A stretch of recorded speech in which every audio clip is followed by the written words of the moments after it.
The parchment felt heavier than stone in June Whitfield's hands. Each word, penned in the severe, elegant script of the Alpha King's Council, was a link in a chain binding her future.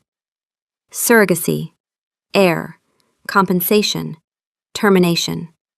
The words were cold, clinical, stripped of all emotion, which was a mercy.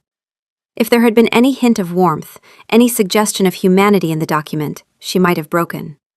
As it was, she could treat it as what it was, a business transaction. Her womb for her family's survival. A fair trade, her mind insisted, even as her heart clenched into a tight, painful knot. The old farmhouse, with its peeling paint and fields lying fallow, was all she had left of them. Her parents were gone, taken by the rogue fever 2 seasons past, leaving her with their debts and the crushing weight of their legacy. The farm had been in the Whitfield family for generations. Selling it would be like selling their bones. This contract, this impossible, terrifying contract, was the only other way. Alpha King Drakenthorn watched her from across the massive obsidian desk that dominated his study. He was precisely as the stories described, a titan carved from granite and shadow, with eyes the color of a winter storm. Grief had hollowed out the warmth in him, leaving a chilling emptiness that radiated from him in palpable waves. It had been 3 years since his mate, Rowena, had been taken by a rival pack's ambush. 3 years since the light had gone out of his world, leaving only duty and the gnawing ache of a severed bond. Rowena had been his fated mate, the one the moon goddess herself had written into his soul before he had ever drawn breath. Her loss was not just the loss of a woman he loved, it was the loss of a piece of his very being. His wolf, a great black beast that mirrored his own formidable size, had fallen silent ever since, a phantom of rage and sorrow pacing within him, but his kingdom needed an heir. The Council of Elders, led by the perpetually grim-faced Lord Aldrich, reminded him of this daily. His bloodline was ancient, powerful, and without a direct successor, the stability of the entire Northern Territory was at risk. He had refused to seek a new mate. The very idea felt like standing on Rowena's grave and calling it a garden. The fated bond was a sacred, once-in-a-lifetime miracle, and he would not insult her memory by pretending otherwise. So, this was his solution. A surrogate, a means to an end, a vessel to carry the Thorn legacy forward without the complication of emotion, without the ghost of a love he could never feel again. He had chosen her from a list of candidates, June Whitfield, an Omega.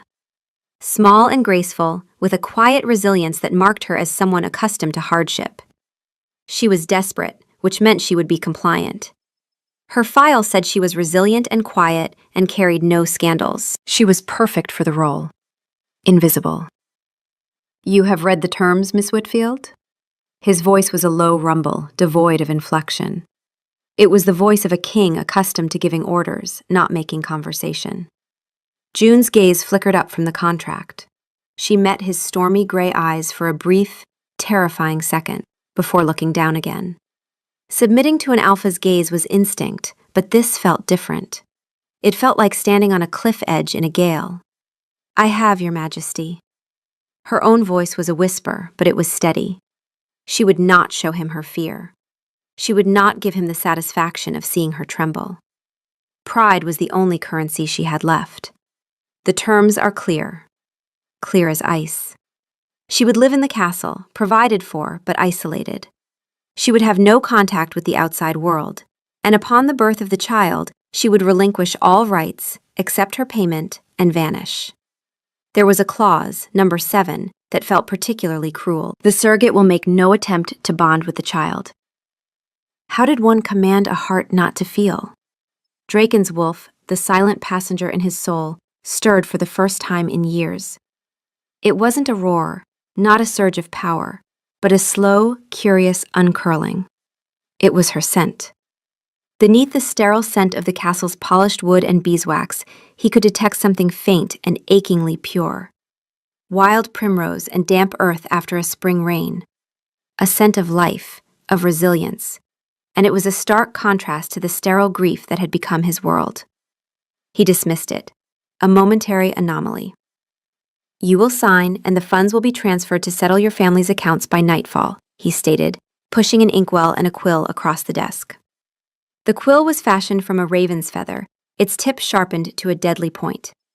June reached for it, her fingers brushing the polished obsidian surface. A strange jolt, like static electricity, passed between the desk and her skin. She flinched, pulling her hand back for a second. Draken's eyes narrowed slightly, tracking the movement. He had felt it too, a bizarre warmth that had no business being there. "Is there a problem?" he asked, his tone hardening. He had no time for second thoughts. "No, Your Majesty." June took a breath and grasped the quill. Her hand was shaking now, but she forced it to be still. She dipped the tip into the jet-black ink and moved it to the bottom of the parchment. Her name, June Whitfield, looked small and insignificant next to the king's seal. As the last letter was formed, she felt a profound and irreversible shift in her world. She had just sold her soul. She slid the contract back across the desk. She did not watch him sign his own name. She simply stared at her hands, resting in her lap, feeling the phantom weight of the gold that would save her home, but cost her everything else. "It is done," Draken announced, his voice sealing her fate. "Beta Corvan will show you to your chambers. You will begin your new life immediately." He didn't say welcome. He didn't offer a single word of comfort. He simply stood, a towering silhouette against the tall, arched window, and turned to look out over his kingdom. The audience was over. June was no longer a person, she was an asset. Beta Corvan, a man with a kind face and weary eyes, led her through a labyrinth of cold, echoing corridors. The castle was a masterpiece of stone and power, but it was utterly devoid of warmth. Tapestries depicting glorious battles and ancient kings lined the walls, their woven eyes seeming to follow her with silent judgment.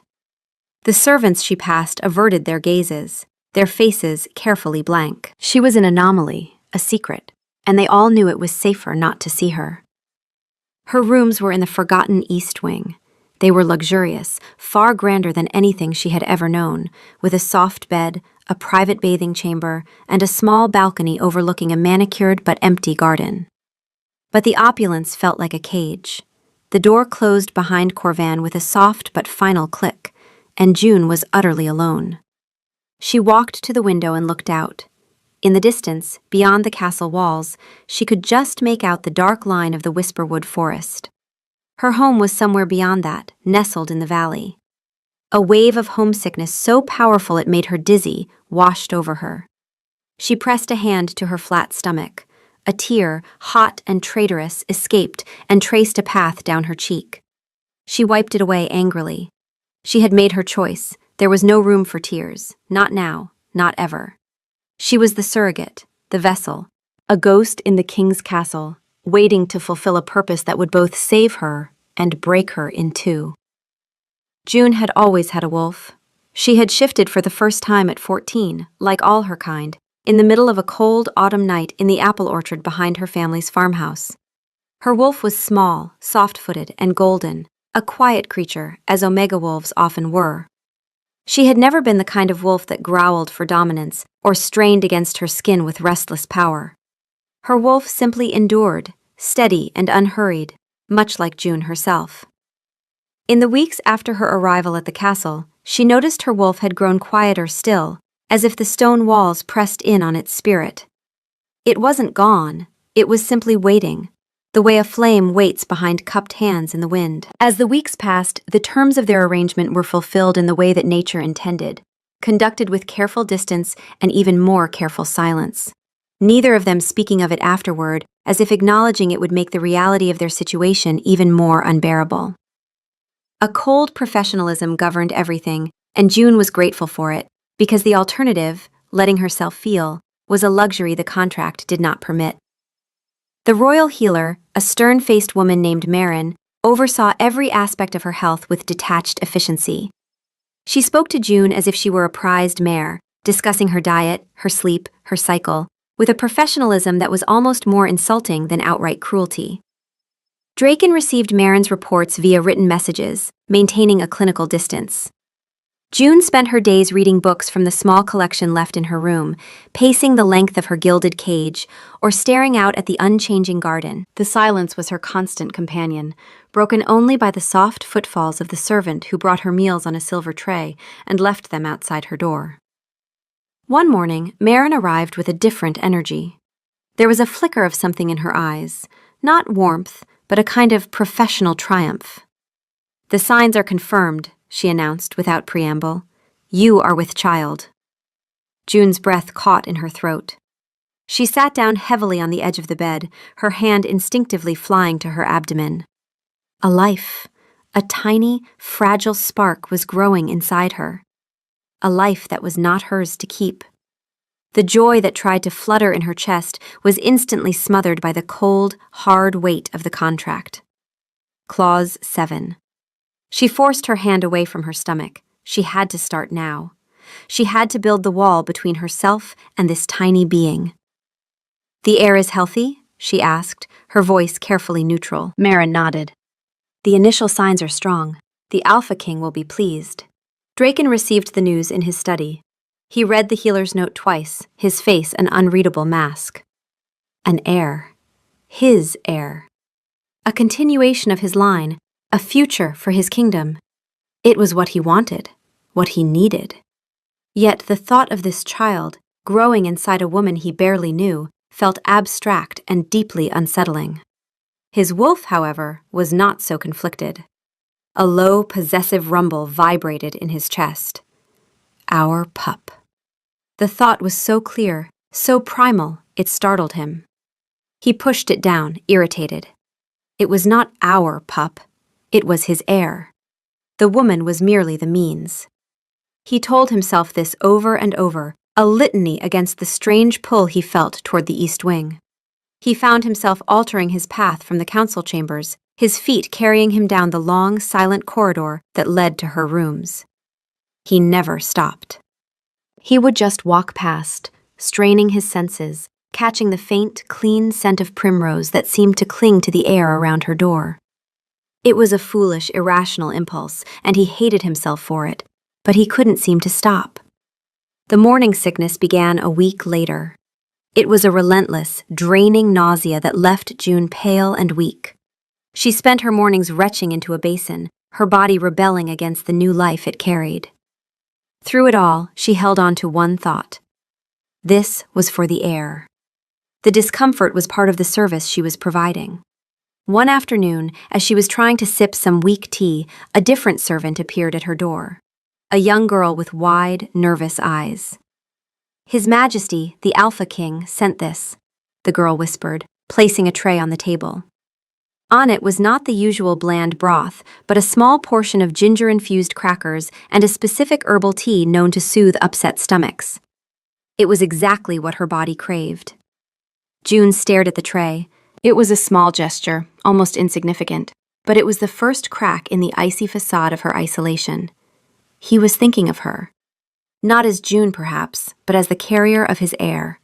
Still, it was something. She ate the crackers slowly, the ginger easing the churning in her stomach. For the first time in weeks, she didn't feel entirely alone. The first formal healer's appointment to check the pup's progress was scheduled for the following week. Marin had informed June that the king's presence was required. He needed to witness the health of his investment. June dreaded it. She had grown accustomed to her solitude, and the thought of being in the same room with him made her stomach clench with a sickness that had nothing to do with the pregnancy. When he entered the examination room, he filled it entirely. His presence was overwhelming, a physical force that seemed to suck the air from her lungs. He didn't look at her. His gaze was fixed on Marin, his expression stern and impatient. "Proceed," he commanded. June lay on the examination table, a thin sheet covering her. She felt exposed, vulnerable, a specimen under a microscope. Marin pressed a smooth, rounded crystal against her skin, a lunar stone, enchanted to amplify the faint sounds of life within the womb. A soft, rhythmic thumping filled the room. Thump, thump, thump, thump. It was fast, a frantic, vital sound, the sound of a tiny heart beating with fierce determination. June's breath hitched. All her resolve, all her carefully constructed walls, threatened to crumble at that sound. Her baby's life. No, she corrected herself fiercely. The heir's life. She squeezed her eyes shut, trying to block it out, trying to sever the connection that was already forming against her will. Draken stood frozen. He had expected to feel nothing. He had prepared himself for a clinical report, a confirmation of viability. He had not prepared for this. That sound bypassed his mind, his grief, his duty, and struck him directly in the soul. It was the most profound sound he had ever heard. His wolf surged forward, not with rage, but with a wave of overwhelming, primal protectiveness. Our pup. This time he couldn't push the feeling down. It was too strong. His stormy eyes, against his own volition, moved from the healer's stone to June's face. Her eyes were squeezed shut, her knuckles white where she gripped the edge of the table. She was fighting it. She was trying to deny the sound, to deny the life inside her. And in that moment, he saw her not as a vessel, not as a surrogate, but as a woman in a battle against her own heart. A strange, unwelcome ache bloomed in his chest, dangerously close to empathy. He took a half step toward the table, his hand lifting slightly as if to offer comfort, before he caught himself. He clenched his fist and let it drop to his side. What was he doing? This was not part of the contract. The heir is strong, he said, his voice rougher than he intended. He turned on his heel and strode from the room without another word, the frantic, beautiful sound of that tiny heartbeat echoing in his ears. He fled, but the sound followed him. The castle seemed to shrink around June as the weeks turned into months. Her world was composed of her 3 rooms, the silent garden, and the weekly visits from Marin. Yet something had shifted after that first appointment. The king's presence, which had once been a terrifying abstraction, was now a subtle but constant weight on the periphery of her life. The special meals continued to arrive, tailored to her needs and cravings before she even knew she had them. One day, a collection of new books appeared on her table. Not histories of war, but tales of adventure and far-off lands, stories she had mentioned enjoying in passing to the healer weeks ago. He was listening. The thought was both comforting and deeply alarming. She was supposed to be invisible, a temporary fixture. Instead, she felt seen. She began to show. The slight curve of her abdomen became a gentle, undeniable swell. It was a constant physical reminder of the life she was nurturing. She still fought the urge to rest her hands there, to whisper to the tiny being within.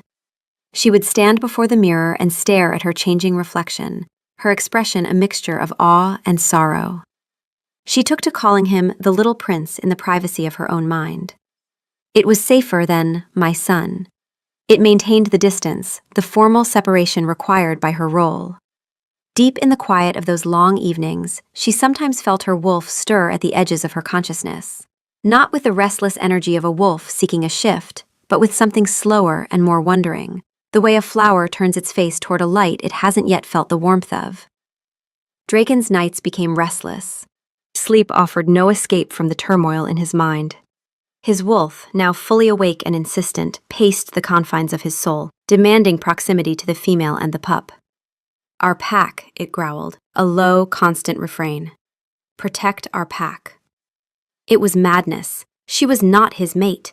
He had loved his fated mate, had buried her and the piece of himself that had belonged to her. What his wolf was feeling now was something different, not the thunderclap recognition of a fated bond, but a slow, deliberate pull, like a tide choosing the shore. He had no name for it yet, and so he refused to think about it at all. He took to walking the halls at night, his bare feet silent on the cold stone floors. His path always ended in the same place, the corridor outside her chambers. He would stand there in the darkness, leaning against the opposite wall, just listening. Sometimes he could hear the faint rustle of her turning in bed. Sometimes he could hear her sigh, a soft, lonely sound that echoed the hollow ache in his own chest. He told himself he was standing guard. The heir was his kingdom's future. It was his duty as king to ensure its safety. But as he stood there, his senses strained, he found himself focusing not on the abstract concept of an heir, but on the woman sleeping just a few yards away. One night, he heard a small cry of pain from within the room. Before he could think, he was at her door, his hand on the handle, his heart hammering against his ribs.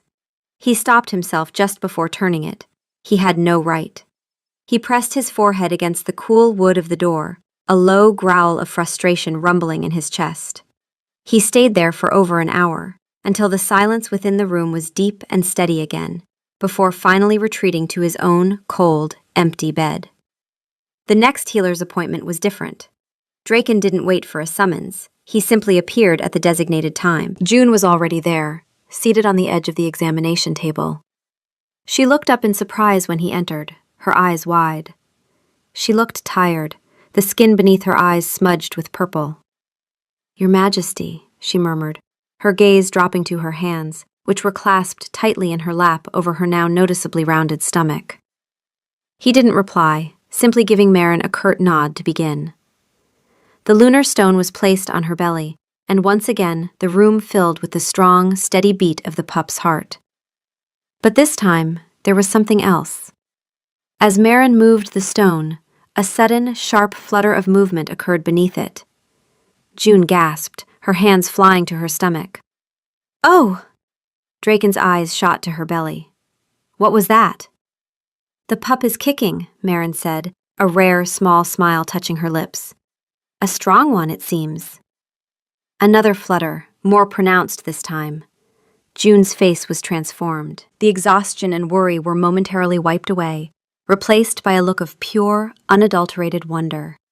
A soft, breathless laugh escaped her lips. It was the first time Draken had ever heard her laugh. The sound was like a key turning in a lock he hadn't known was rusted shut. An impulse, overwhelming and undeniable, seized him. He stepped forward, his hand outstretched. He simply laid his palm flat against her stomach, right where the last movement had been. The world seemed to stop. The air grew thick, charged with an energy that had nothing to do with royal duty. June froze, her breath catching in her chest. His hand was huge, warm, and impossibly gentle against her skin, separated only by the thin fabric of her dress. His touch was a brand, a shock of heat that spread through her entire body. Beneath his palm, the baby kicked again, a firm, distinct tap directly against his hand. Draken's own breath hitched. He stared down at his hand, at the place where he was physically connected to his child for the first time. A tiny, perfect, undeniable miracle. His gaze lifted and met June's. Her eyes were wide, luminous, and filled with a universe of unspoken emotions. Awe, fear, and a deep, soul-shattering sadness. In that moment, they were not a king and a surrogate. They were a man and a woman, sharing the first kick of their child. The intimacy of the moment was terrifying. June was the first to break the spell. She gently shifted, pulling back just enough to dislodge his hand. The loss of contact was a physical jolt to them both. "The air is active," she said, her voice strained. She had put the wall back up, brick by painful brick. "The air, not our baby." Draken's hand fell to his side, feeling suddenly cold and empty. He had seen behind her mask, just for a second, and the vulnerability he'd witnessed shook him to his core. He cleared his throat, retreating behind his own mask of authority. "See that she has everything she needs, Marin," he commanded, his voice gruff. "The heir's development is paramount." He turned and left, the feeling of that tiny kick still phantom thrumming against his palm. The contract was burning, not on paper, but in his mind. Its cold, hard letters were turning to ash, and he didn't know how to stop the fire. The court was a viper's nest, and Draken had grown adept at navigating its venomous whispers. But the growing talk about the Omega in the East Wing was a new kind of poison. His frequent walks, the special meals, his abrupt departures from council meetings, none of it had gone unnoticed. The whispers centered on one particularly ambitious she-wolf, Lady Vivian. She was of a high-ranking bloodline, beautiful and cunning, and had made it no secret that she believed herself the perfect candidate to be the new Luna Queen. She saw June not as a person, but as an obstacle. A low-born nobody who had somehow ensnared the king's attention. Draken knew Vivian's ambition was dangerous. She saw the heir growing in June's belly as her own path to the throne. His wolf bristled at the mere thought of Vivian near June. He tightened security around the East Wing, posting his most loyal guards, the Draken Guard, at every entrance, and at June's shoulder whenever she walked in the more public areas of the grounds.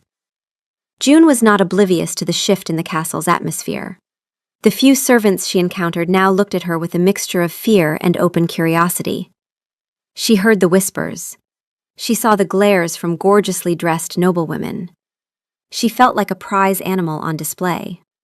One afternoon, while taking a slow walk near the garden's ornate fountain with two of the Drakengard shadowing her at a respectful distance, Lady Vivian appeared. She had timed it with the precision of a predator, approaching from a narrow colonnade path that placed a row of hedges between her and the guards before they could close the gap. She was flanked by two other she-wolves, their expressions identically smug.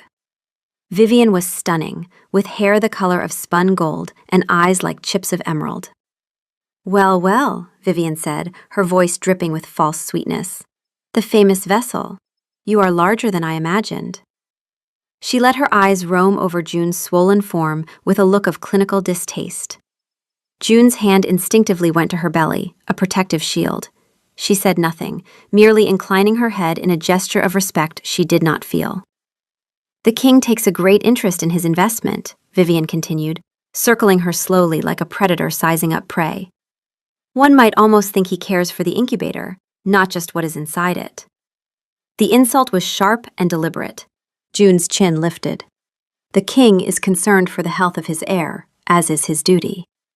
"His heir," Vivian purred, stopping directly in front of her.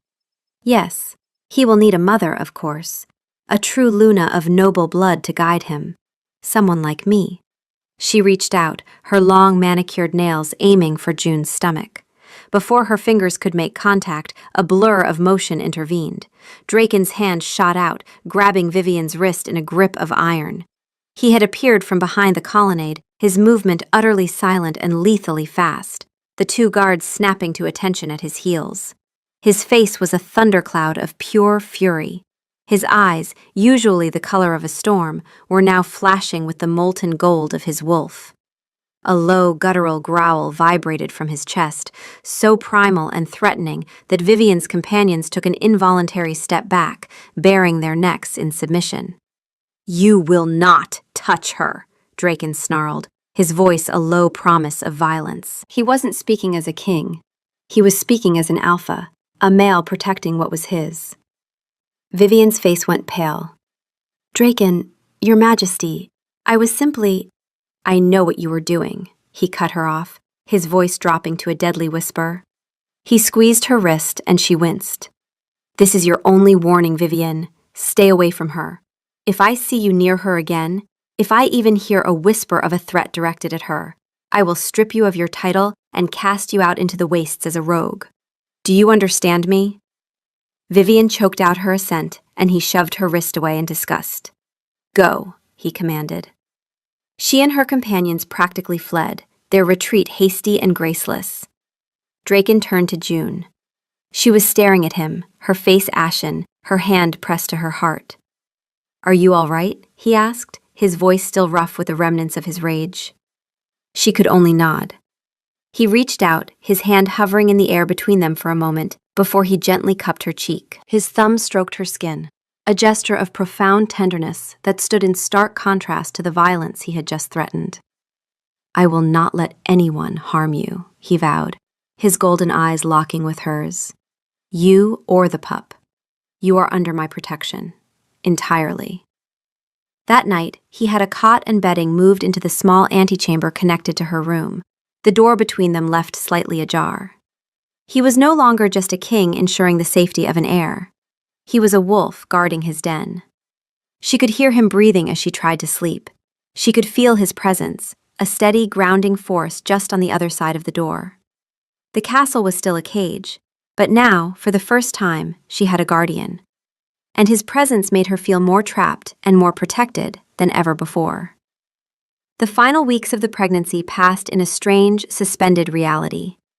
The overt threats from the court ceased, replaced by a tense, watchful silence. Draken's public declaration had been unequivocal. June was untouchable. They fell into a quiet domesticity that defied the cold print of the contract. He would sit in a chair in her room while she read, the two of them not speaking, simply sharing the space. When she had trouble sleeping, he would talk to her, his low voice a soothing rumble in the darkness. He didn't speak of court politics or royal duties. He spoke of the forest, of the stars, of the history of his people before they were kings. He told her about his own wolf, the great black beast, and how its silence had been born of a grief so profound it had nearly extinguished his spirit. He told her that Rowena had been the other half of his soul, a gift from the moon goddess herself, and that losing her had felt like losing the North Star. He said it without the raw agony that had once defined every word he spoke of her. He said it as a man who had learned to carry his grief, rather than be buried beneath it. June listened, and she understood what he did not say. That a door inside him, one he had believed sealed forever, had begun, very slowly, to open. In return, June found herself opening up in ways she never thought she would. She told him about her family's farm, about the scent of the apple blossoms in the spring, and the feel of the rich earth in her hands. She spoke of her parents, her father's booming laugh, her mother's gentle hands braiding her hair. She was sharing the pieces of her soul, and he was gathering them up as if they were precious gems. One night, as she struggled to get comfortable, a sharp pain in her back making her cry out, he was at her side in an instant. He helped her to a chair and, without a word, began to massage the knotted muscles in her lower back. His touch was sure and steady, and under his hands, the pain slowly receded. "You should have called for me," he murmured, his breath warm against her ear. "I didn't want to disturb you," she whispered. "You are never a disturbance, June," he said, his voice thick with an emotion he no longer tried to hide. He rested his forehead against her shoulder, his eyes closing. "My wolf is restless when you are in pain. It wants to take the hurt from you." This confession hung in the air between them. It was as close to a declaration as he could come without shattering the last, fragile illusion of their arrangement. June's heart ached with a love she was terrified to name. She loved this broken, beautiful king, and she loved the child he had given her, the child she would have to give up. The knowledge was a constant, sharp pain beneath the surface of their quiet moments. She kept her shield in place with one simple, brutal tactic. She never referred to the baby as our child. It was always the heir, the pup, or your son. Every time she said it, it was a small cut to her own heart, but it was also a cut to his. She could see him flinch, a brief tightening of his jaw, a flicker of hurt in his eyes. It was a cruel kindness, a way of reminding them both of the chasm between them, the contract, the termination, the end that was rushing toward them with every beat of her child's heart. A week before the pup was due, Marin came for a final examination. Draken stood by the window, his arms crossed, his posture rigid with tension. After a few moments, Marin smiled. "Everything is perfect. The heir is in position and could arrive any day now." Draken's gaze flew to June. Her face was pale. The reality of the impending birth, and what came after, was starkly written in her eyes. After Marin left, a heavy silence filled the room. "June," Draken began, his voice strained. He walked toward her, stopping just a few feet away. "We need to talk about what happens next." June's heart plummeted. "There is nothing to talk about, Your Majesty. The contract is very clear." Her voice was brittle, fragile.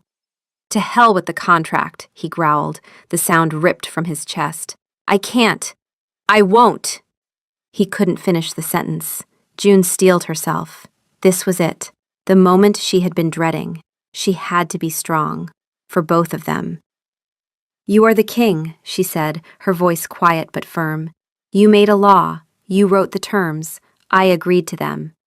She finally looked up and met his anguished gaze. "I will honor my word. I expect you to honor yours." His face crumpled.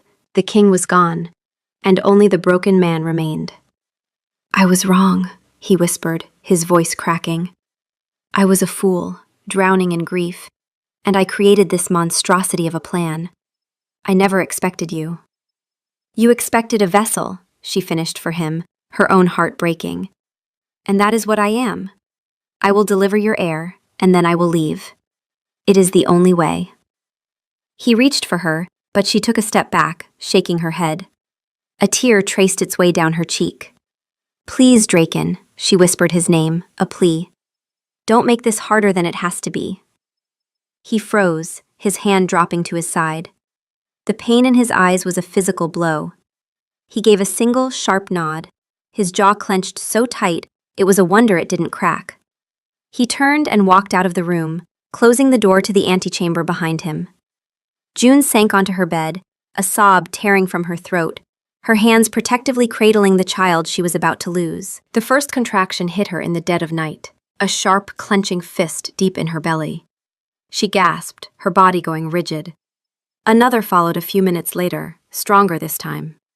She lay in the darkness, breathing through the waves of pain, a strange sense of calm settling over her. This was the final act. She didn't call for him. She wanted to hoard these last hours, these last moments where the baby was still hers, safe inside her. But he knew. A wolf's senses, especially one whose instincts were screaming that someone he had come to care for was in distress, were not so easily fooled. The door to the antechamber burst open. Draken stood there, silhouetted against the hall light, his hair disheveled, his eyes wide with frantic, wild energy. June? His voice was raw with panic. She managed a weak smile. It's time, Your Majesty. The title was a reflex, a last piece of her crumbling armor. He was across the room in 3 long strides. Merrin, he roared, his voice booming through the silent castle, a king's command that would be instantly obeyed. He knelt by her bed, taking her hand in his. His was trembling. I'm here, he said, his voice dropping to a desperate whisper. I'm right here. The hours that followed were a chaotic blur of pain and strained intimacy. Merrin and 2 other healers arrived, their calm professionalism a stark contrast to Draken's barely restrained panic.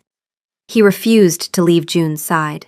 He held her hand, his thumb stroking her knuckles.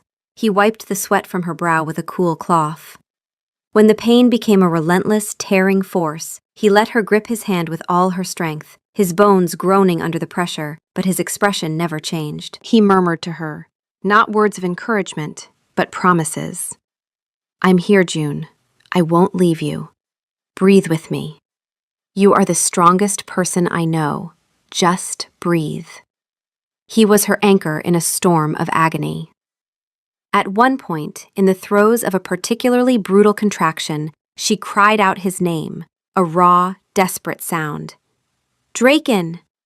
He leaned in close, his forehead pressing against hers. I'm here, he repeated, his voice thick. My brave June, I'm here. In the haze of pain, the lines blurred. He was not a king, she was not a surrogate. They were a man and a woman bringing their child into the world. It was the most beautiful and most painful illusion. Finally, after an eternity of effort, Merrin's voice cut through the fog. One more push, June. I can see the head.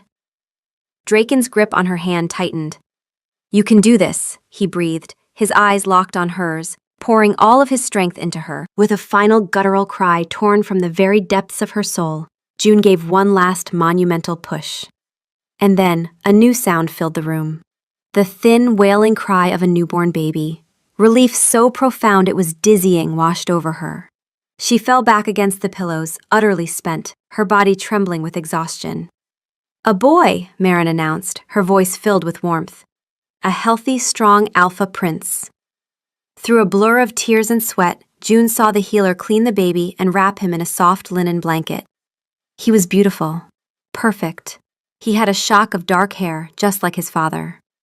Merrin moved to place the baby in June's arms. It was the natural thing to do, the only thing to do. But June turned her head away, her heart shattering into a million pieces. No, she whispered, her voice a raw, broken thing. The room went silent. The only sound was the baby's soft whimpering. June, Draken began, his voice choked. The contract, she said, her eyes squeezed shut against the tears streaming down her face. Give him to his father. Merrin froze, looking from June's agonized face to the king's stunned one. With trembling hands, she turned and placed the warm, wriggling bundle into Draken's arms. He took the baby automatically, his gaze still locked on June. He looked down at the tiny face, at the son he had wanted, the heir he had commissioned. The baby stared up at him, his crying softening to a small hiccup. This tiny being was his blood, his future, and holding him felt like holding a fistful of ashes, because the woman who had given him this miracle was preparing to leave. June used the last of her strength to push herself up from the bed. Every muscle screamed in protest, and her legs shook beneath her with the effort of bearing weight they had not carried in hours. Marin moved to stop her. "You need to rest." "I am fine," June said, though the words cost her. She wrapped a thin robe around herself, and with shuffling, unsteady steps that she forced herself not to let become a stumble, she started walking. She walked past the bed, past the healers, past the king holding their son. She walked toward the door. Each step was a lifetime. Each step was a nail in her own coffin. She reached the door and pulled it open, her eyes fixed on the long, empty corridor ahead. She took a step across the threshold, ready to walk toward the gates, toward her freedom, toward a life that was now utterly devoid of meaning. "Stop." The word was not a king's command. It was a shattered, desperate plea. June froze in the doorway, her back to him, her shoulders trembling. She could hear him moving, his footsteps urgent. He caught up to her in an instant, stopping directly behind her. She could feel the heat of his body, could hear the soft sounds of the baby in his arms. "June, turn around," he begged, his voice breaking. She shook her head, a sob catching in her throat. "I can't." "Please," he whispered. Slowly, painstakingly, she turned. He stood before her, the great and powerful Alpha King, with tears streaming down his face. He held their son out to her, a desperate offering. The baby was fussing, his little fists waving in the air. "The contract says you leave," Draken said, his voice thick with unshed emotion. He reached into his tunic with his free hand and pulled out a folded piece of parchment. The contract. Their contract. "I'm burning it," he declared, his voice ringing with a new conviction, the voice of a king making a new law. "I'm burning it all. Stay." His stormy eyes, now clear and bright with tears, pleaded with her. "Stay, as my Luna, as his mother." He took a ragged breath, his next words a raw, vulnerable confession that laid his soul bare. "As mine. Not by fate, June, not by the moon goddess's design. By my choice. I am choosing you." The carefully constructed walls of her heart didn't just crumble, they were obliterated. Her gaze fell from his face to the baby in his arms. Their son. Her son. The word echoed in her heart, a truth she had so long denied. With trembling hands, she reached out and took the baby from him. He was so light, so warm. He settled instantly in her arms, his fussing ceasing as he snuggled against her chest, his tiny nose burrowing into her robe. He knew her. He knew his mother. She looked down at his perfect, tiny face, and a love so fierce, so overwhelming, it stole her breath, filled her completely. The noise from the corridor beyond reached them then, the sharp strike of boots on stone, the low rumble of raised voices. Lord Aldrich appeared at the far end of the hallway, 2 senior council members flanking him, their faces set with a specific kind of disapproval that only men who have spent decades guarding tradition could muster. "Your Majesty," Aldrich said, his voice crisp and carrying, "we have been informed of a disturbance. The contract is void," Draken said, without turning around. His voice was quiet, but it silenced the corridor completely. He turned then, slowly, to face his counsel. He was still wet-eyed, and he did not bother to hide it. "The contract I wrote was the act of a man who had forgotten what it meant to live. It ends tonight."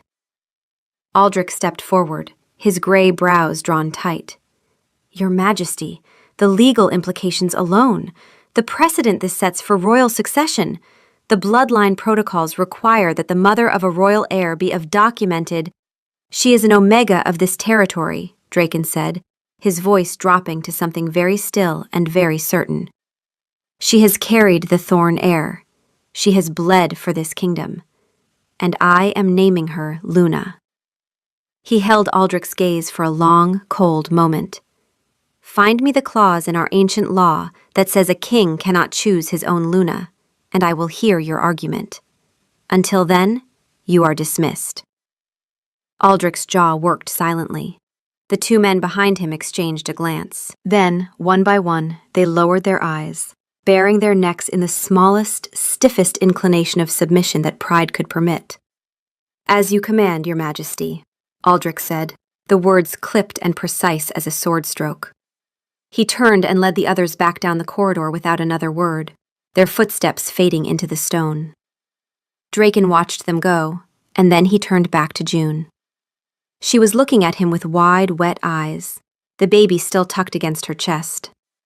"You didn't have to do that," she whispered. "Yes," he said simply. "I did."